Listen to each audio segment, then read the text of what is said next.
Hey everyone, welcome to our show. The Tour Guide welcomes you. I'm your host, The Tour Guide. At any point in time you're consuming this content, I can genuinely only hope you're doing well, and I apologize in advance if I waste your time. So last week we did not have a show, but just to recap what we have been talking about, we've been discussing homelessness, prevention, talking about food additives, food dyes, and chemicals in our food creating adverse reactions in children, resulting in predisposing them to ADHD symptoms, depression, which encourages parents to then put their children on medications, which again predisposes them into adulthood of using controlled substances, recreational drugs.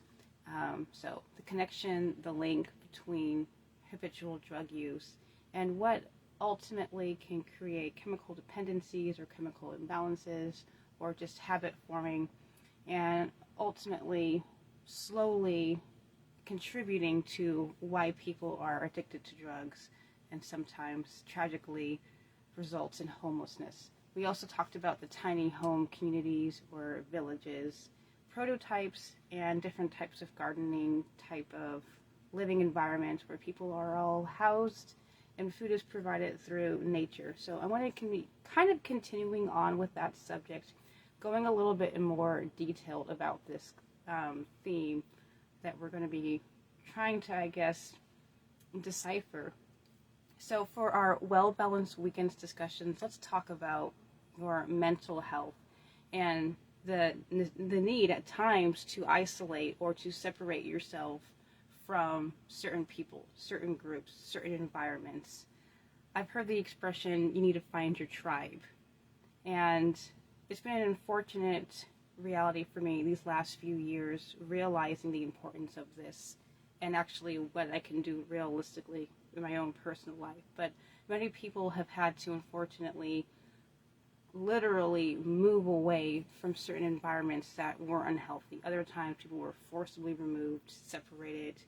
And it's not only for your own well-being or health, but also for the other people around in your life.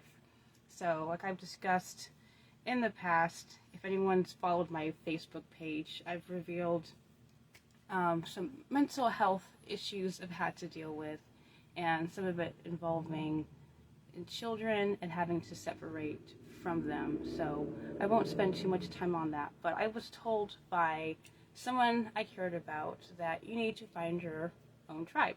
So with that being in mind, we need to really discuss what that actually looks like. So for a well-balanced weekend, please take that into consideration. Consider what or who you are, what type of personality you possess. If you need to take a personality test, I highly encourage you to do so. With me, I was pretty ignorant for a long time about who I was, my personality traits, my thought processes. Some people, I say this very tentatively, I don't like to use labels so loosely and flippantly. I understand that there's always going to be someone that classifies as autistic or on the spectrum, or someone who has severe mental illness, someone that is clinically unwell, someone that you want to classify as a sociopath or psychopath or schizophrenic. There's always different degrees of mental health, and doctors have done a pretty good job cataloging and categorizing people that fall into these groups.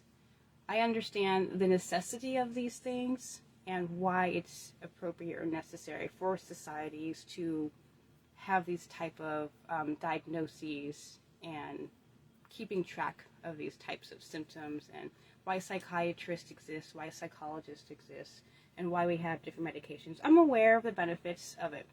The thing is that we have to be very, very careful not to overdiagnose and not to micro assess and try to put everyone on a category, or again to quickly slap on a label and say, oh, you've got this, that, and the other, you've got X, Y, and Z, you are in this category. Like, we need to be very, very cautious about doing that, because let me put the disclaimer. I have to put the disclaimer. I personally am not a doctor. Okay, so I'm not trying to give anyone any medical advice. I'm not trying to diagnose. I'm not trying to treat you. And I'm not trying to counteract what has already been discussed between you and your healthcare or medical profession. The thing I am trying to do, though, is to bring awareness to the potential, again, of misdiagnosing or overdiagnosing without looking at the bigger picture. We've talked in past videos and podcasts about sometimes symptoms are adverse reactions to chemicals which has been introduced to the food. Sometimes it's environmental. Sometimes it's just temporary. You're going through a rough patch. Sometimes it's really the people who are around you that is literally unearthing or bringing out these negative characteristic traits within yourself. Sometimes we're missing out on symptoms of a greater problem. Like the person that you're around you is literally invoking or creating a hostile or unhealthy environment. So I appreciate the support because I don't think a lot of people are really aware of these things. They're just going to the doctor saying I have depression, and then they're giving them a pill and not really able to change or help the individual with their circumstance, whether or not it's the environment that they're living in, or again, chemical imbalances from the food, hormonal imbalances, so many different things. I've read studies about Alzheimer's patients that there is a greater amount of people suffering from Alzheimer's who are living in inner cities, and they've been able to connect the lack of space, the lack of fresh green fields and grass for people to explore and move around in. And in addition to the exhaust, the chemicals from the exhaust, the smog from the environment, they've attributed that to an increase in Alzheimer's patients, people that live in the inner cities versus the people that live out in the country with more fresh air and open spaces to work in. So if you have children who are not exposed outside, fresh air, cooped up, watching negative influences, getting a lot of chemicals in their systems, etc., and they're not addressing these issues, you're not taking into consideration and then just saying, oh, they've got this mood disorder, or they've got this form of depression, or they've got this whatever. I know, I just want to caution people to take a closer look and examine these things, look at the bigger picture of why someone might be experiencing or exhibiting certain characteristics. In addition to that, I think it's also very important that we talk about, I know this is difficult for some people. I've been spending more time with a couple of friends who aren't at all religious, who are pretty much either agnostic or atheist, and most people don't like hearing this discussion. And I've been seeing a lot of this meme or this post going around through different types of friends. I have two different accounts. So one of them, it says, all this time you thought you were battling demons, but you're just battling the consequences of your poor choices. And as much as I do understand what that post is saying, that sometimes the bad things that we're going through or dealing with are the consequences of our poor choices. Sometimes, yes, a simple choice can have negative ramifications. We also cannot ignore how demonic the world is and what demons actually do and how they affect people and their decision making. If you are a Christian and you know what the Bible says and you actively choose to not align yourself with God's law and willingly choose to disobey it and do your own thing, there are going to be consequences. There are people out there who are completely ignorant and do not know what's going on. You have people who are listening to music, watching television shows, imbibing in controlled substances, and have experienced generations of people who have been living sinful, carnal, pagan lifestyles for generations, trying to sit here and simply say, oh, these are just the consequences of poor choices. Sorry. I mean, we cannot disregard accountability, and I realize that there needs to be more personal accountability, but the thing is, though, How can you expect someone to have personal accountability when they are completely unaware of how their actions, or what is the motivating factor of their actions, what is initiated, or what is the propelling reasons why a person chooses or makes decisions that they've made? We need to take into serious account of the rise in narcissism that is in our society with the smartphone and technology addictions, the whole thing called selfies, the whole thing about constantly comparing oneself to another, the increase of cosmetic surgery where young people of all generations, ages, and demographic backgrounds, there's an increase of people getting cosmetic plastic surgery and elective plastic surgery so they can look more like their edited photos that they have generated from their smartphones and filters. Okay, so there's been an increase of narcissism and an increase of selfishness and other types of issues, and it's related to again, I'm going to say a lot of spiritual things that people aren't even aware of. So how can you truly expect someone to take responsibility or deal with the consequences of their poor choices when they're not even aware of any other thought processes? They've never been introduced or talked about or discussed about these things, especially when it comes time for lust and sexual perversion and pornography addiction, controlled substances, abusive behaviors.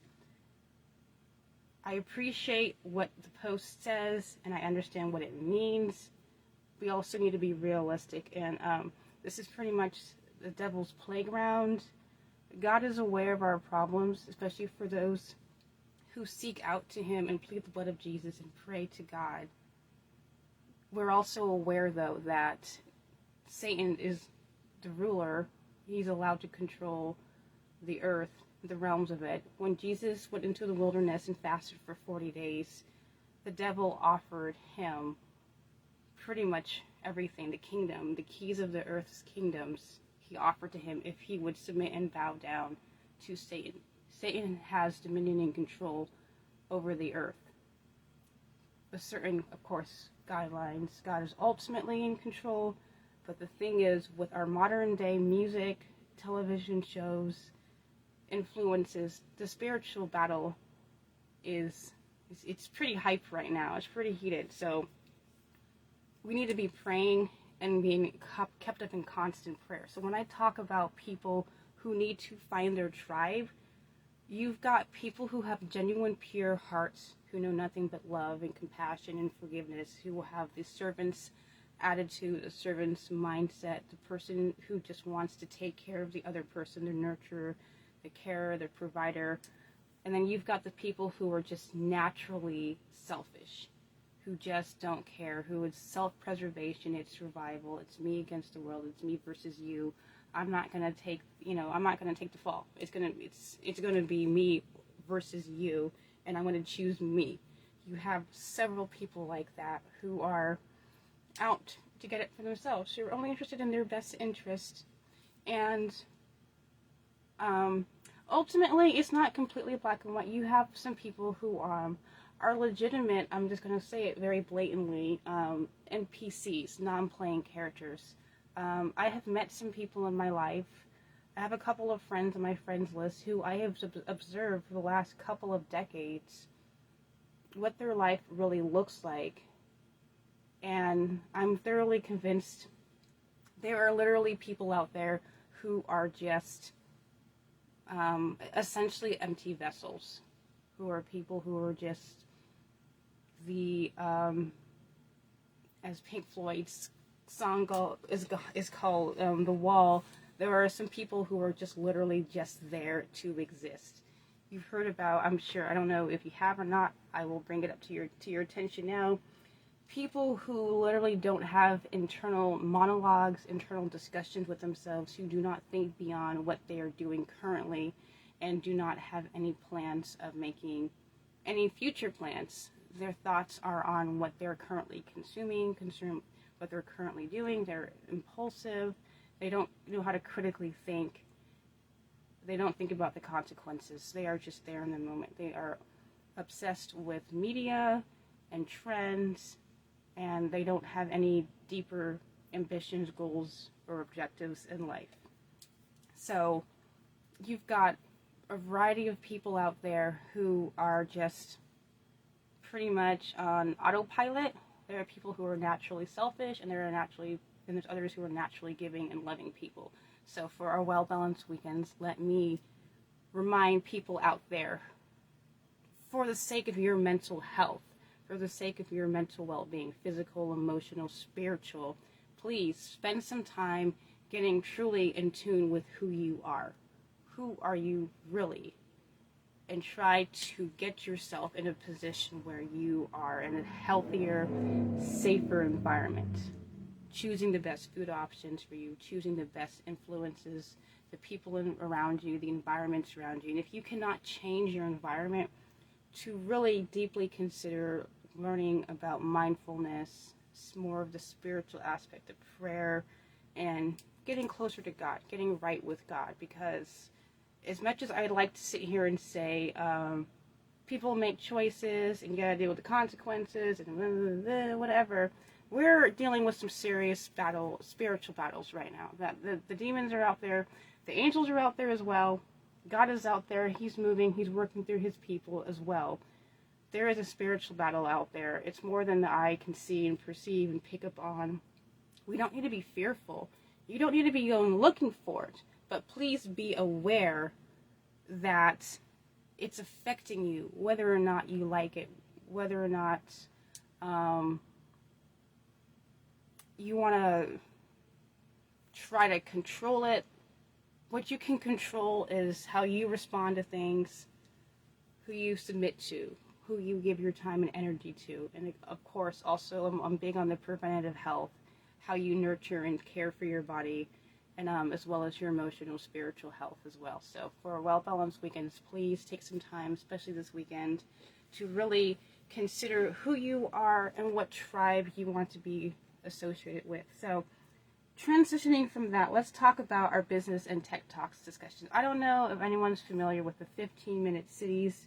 I am still pretty new to that. I don't know if anyone has seen, well, first, it's a book. It's called The Giver. I personally, honestly, I will admit, I have not read the book yet. I have only seen the movie. So most of my opinion on this discussion is going to be based off of the movie, but I've been told that, of course, the book is better. There's more to it. There's different themes. So for those who are diehard, read the book.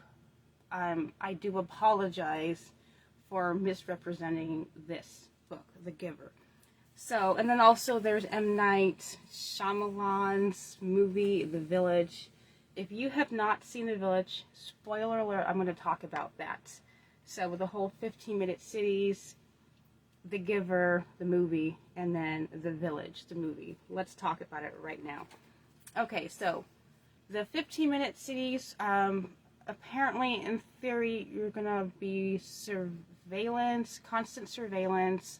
This is going to be attributed or attached to the digital credit score system, the cashless society.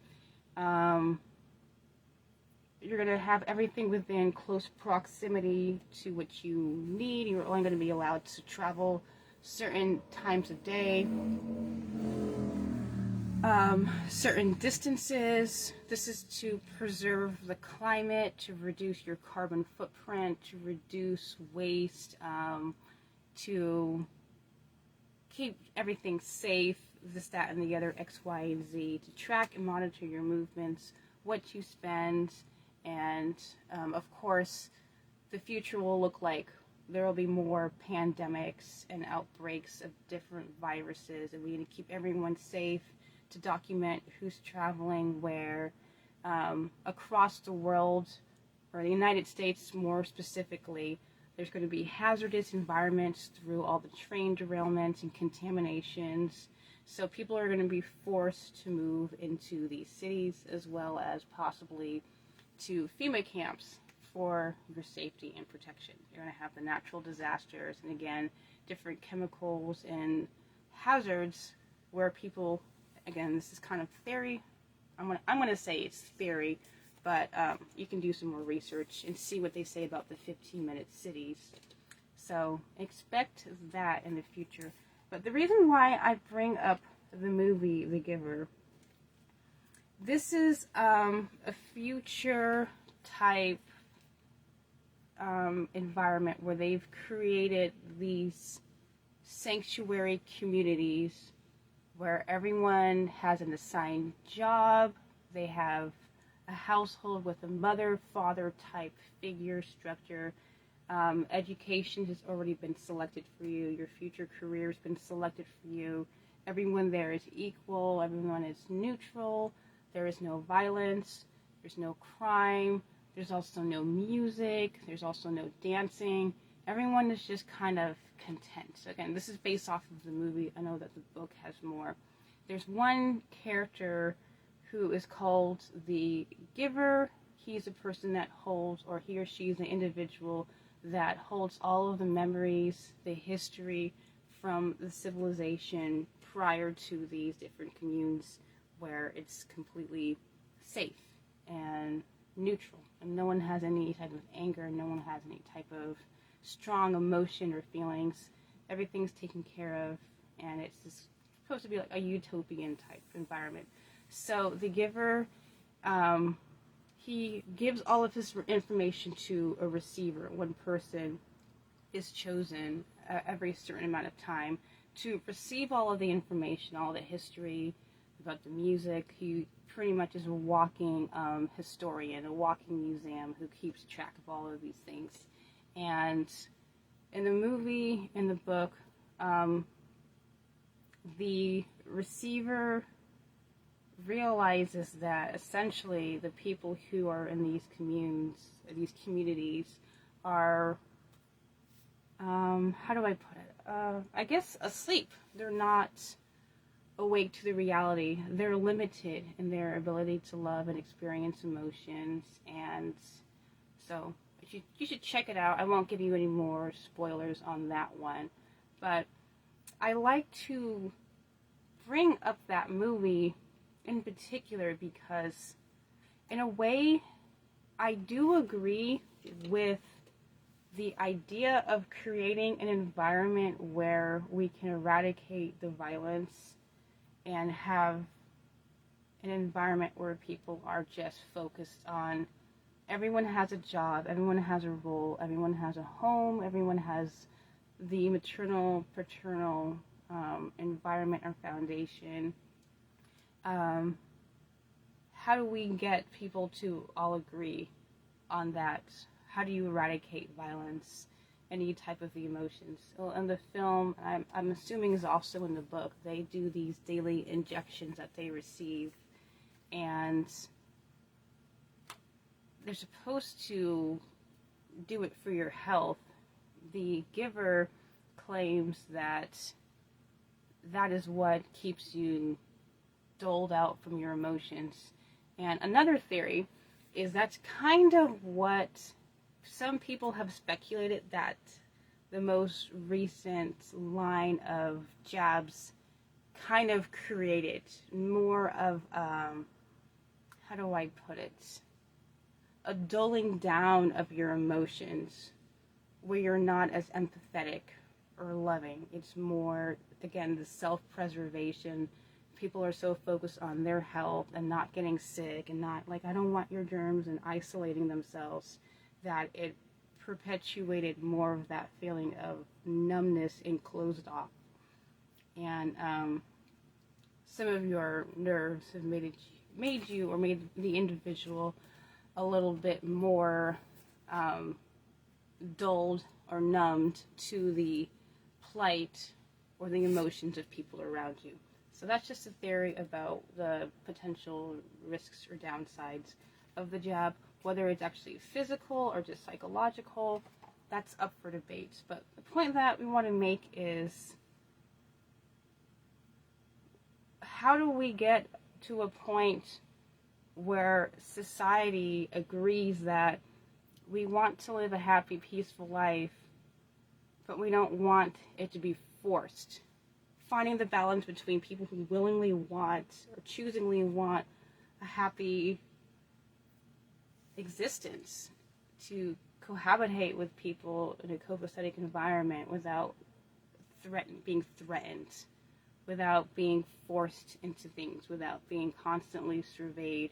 Some cultures, some countries, such as Japan, they have stores that, they don't have anyone running the stores. People can just go in there, pick up the item, pay, and they don't have to worry about theft.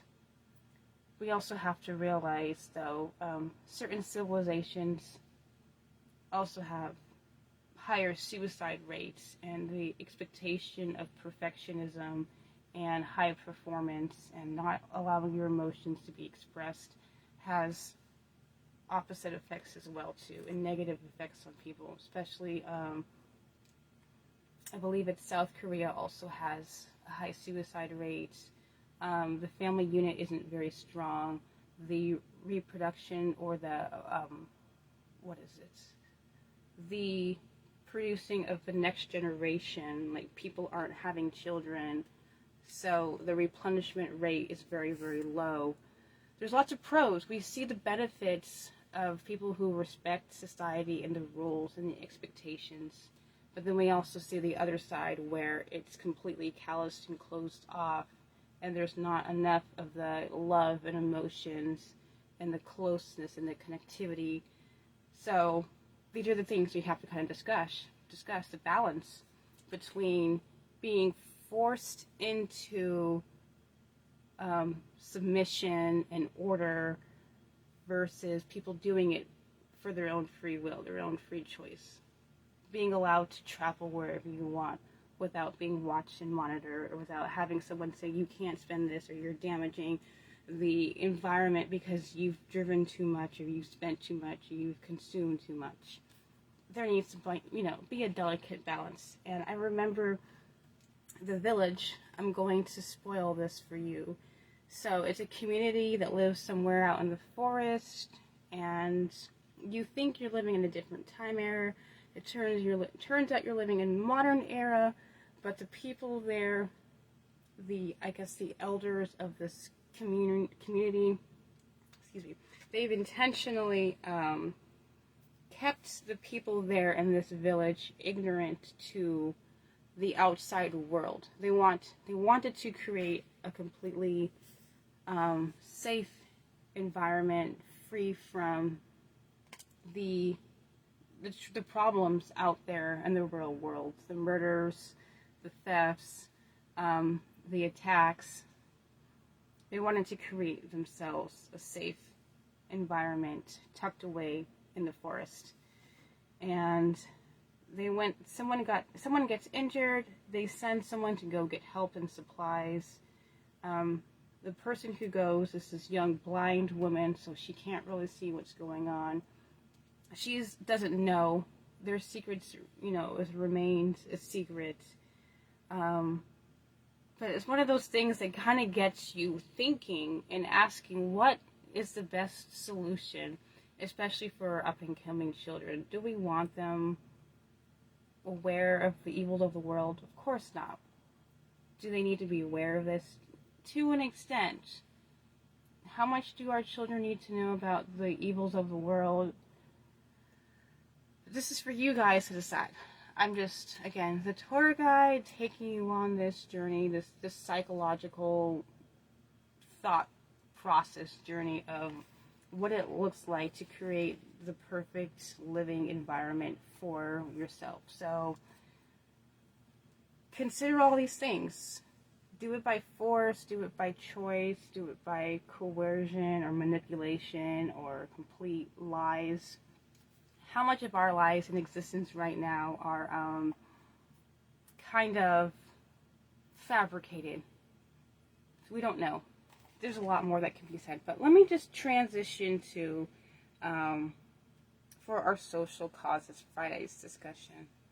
So I don't know if anyone has seen Big Hero 6, the full-length computer animated movie that Disney/Pixar did. I also watched Series 2, Big Hero 6. Great show. Very, very humorous and funny. Lighthearted. Totally recommend it.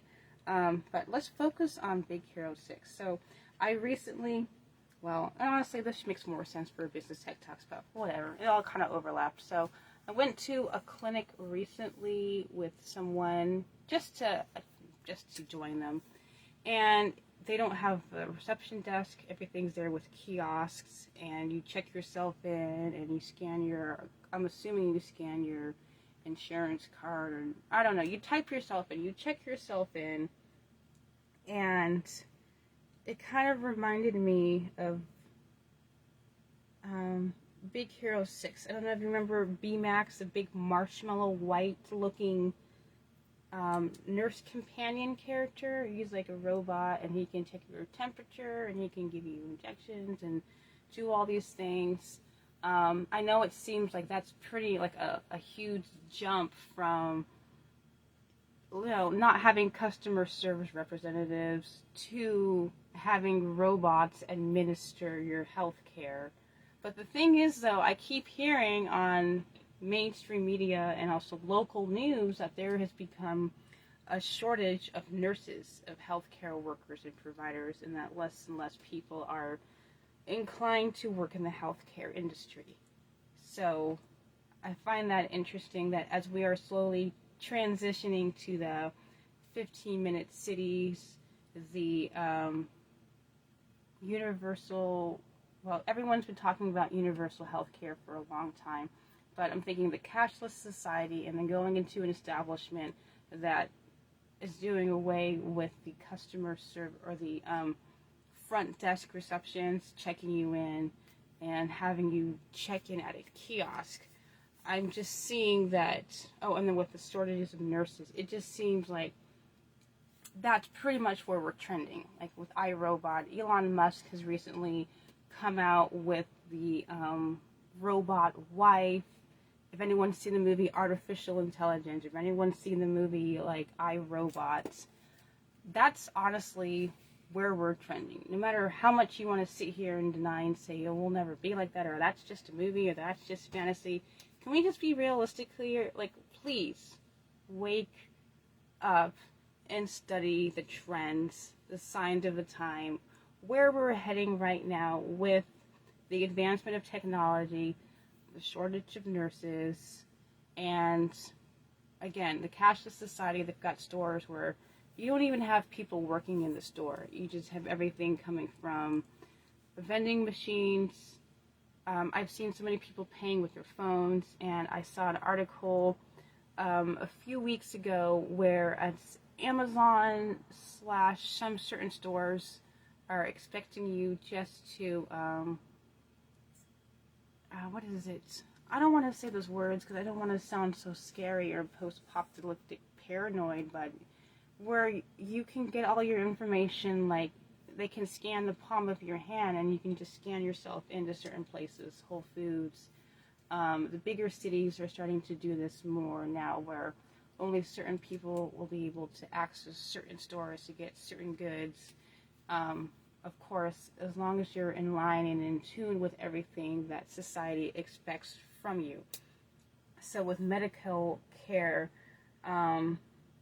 it's just going to be a matter of time before everything's going to be like, we don't have enough people to work, we're going to have to rely on more technology. So, yeah. So before we get to that point where it's mandatory that you have to fall into these categories, let us consider now about picking your tribe.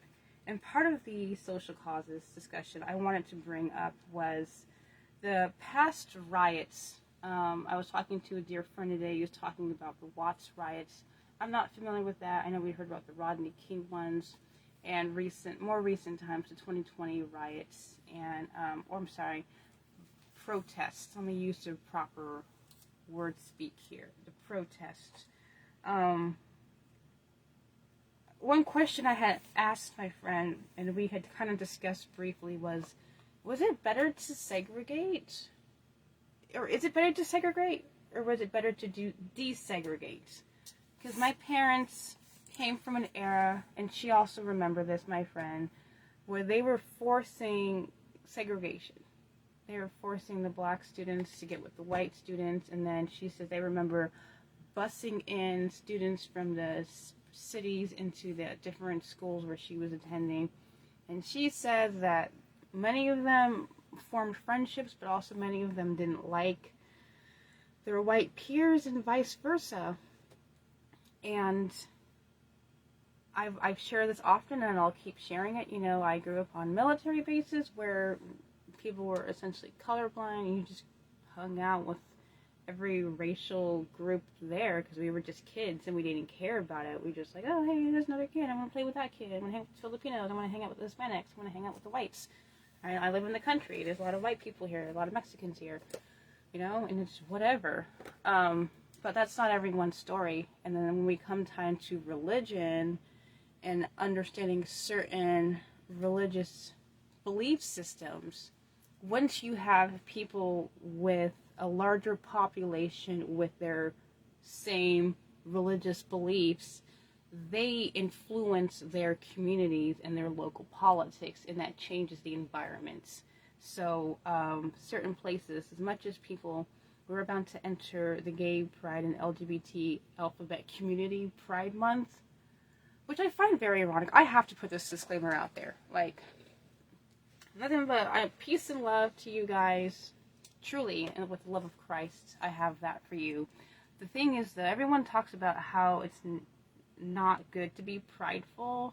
So I'm not sure how you can proudly walk around saying pride when people say it's not good to be prideful. They don't like people who are proud. Like with me, I was very proud of my family. I wasn't humble enough. I didn't put the disclaimer in front of every statement that I love Jesus. Jesus is the ruler of my life. I thank him for my family. I am nothing without him. I'm a poor, miserable sinner. And I love my family. I didn't have that disclaimer every time I talked about my family. So people don't like when you're too confident or too proud or too prideful in what you have. But we're supposed to celebrate everyone else for being in that community. Whatever. The point I'm trying to make is, though, you've got certain religious groups who do not agree with that movement. They don't agree with Christianity either. So they influence their area, and they have a lot of peaceful individuals within that group. But then you also have the ones who are more militant. And when you have a large number of people who are in support of that particular religious group, then they create within that area, that vicinity, a tribe. So there's certain pockets in the United States where people will naturally just gravitate towards certain areas. We have the supremacist groups who congregate in certain areas. You've got the other racial groups that congregate in other areas. And then you've got the people who just really don't care. Who are just like, I'm just trying to function. Like, I'm just trying to be happy. I'm just trying to live. I'm just trying to be at peace. And this is what I think now is crucial. Let me wrap everything up with, now is the crucial time where you need to find your village, your commune, your community, your tribe, your home quickly. Figure it out, who you are, where you are, what you want to do, what your values are, what you stand for, who you want in your corner, who you want, who's got your back. Seriously, really consider that and make the moves now. Get in tune with your higher power. You call it the universe, you call it whomever you subscribe to. Now is the time where you figure that out and figure out where you want to live and how you want to live, because pretty soon you're not going to have a choice. It's already been foretold, it's already been predicted, it's already been discussed, it's out there. The information's out there. 15-minute cities, tiny home villages, religious sects and groups, people who are spiritual, people who are Christian, people who are New Age, people who are Buddhist, people who are what have you, people who are like, I'm in it for myself, people who are like, I just want to help take care of everyone, I just want to love on people, I just want a simple life, I want to live out there in the country, I want to live out there in the forest, I want to live in a 15-minute city. Figure it out quickly. So with that, I've been your host, the tour guide. At any point in time you're consuming this content, I can genuinely only hope you're doing well. Thank you, as always, for tuning in, and as always, God's peace.